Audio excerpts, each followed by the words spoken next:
The crisp autumn air hung heavy with the scent of fallen leaves as Sarah made her way through the dimly lit streets of Hollowbrook. Halloween night had arrived, and the small town buzzed with anticipation. Children's laughter echoed from porches adorned with carved pumpkins, their flickering candles casting eerie shadows on the houses. But something was different this year, something that sent a shiver down Sarah's spine as she walked alone toward her friend Emily's house. She couldn't shake the feeling of being watched, of unseen eyes tracking her every move. Halloween, known for its playful scares, had taken on a sinister edge.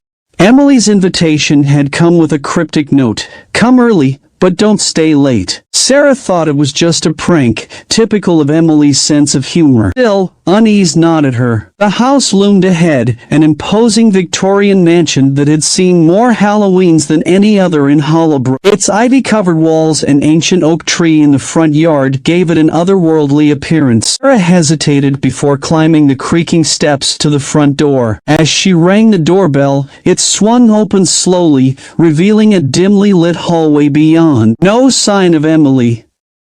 "Emily?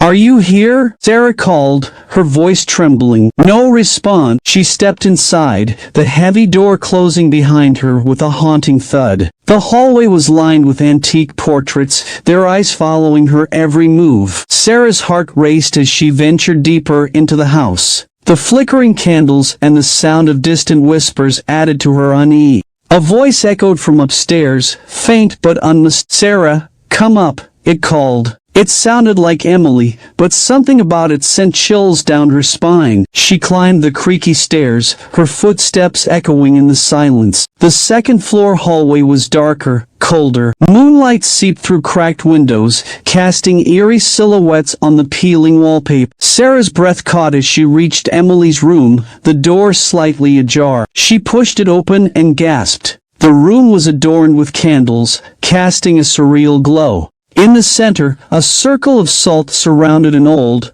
weathered book. Emily stood there, her back turned to Sarah. She was dressed in a tattered white gown, her long, dark hair obscuring her face.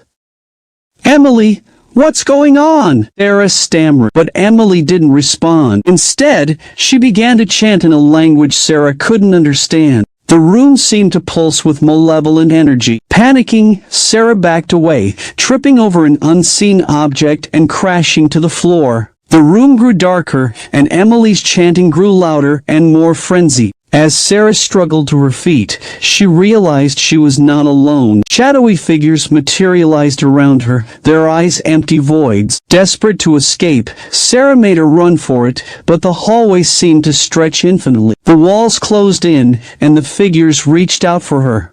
She screamed as icy hands grasped at her, pulling her deeper into the nightmare. And then, just as suddenly as it had all begun, Sarah found herself standing outside the mansion, gasping for breath. The house was as it had been before, silent and foreboding. The moon hung low in the sky, and the scent of fallen leaves filled the air. It was as if nothing had happened, as if she had never entered that nightmarish realm. Sarah stumbled away from the mansion, her heart pounding. She knew she would never forget the chilling tale of her Halloween night in Hollowbrook, a story that would haunt her for years to come.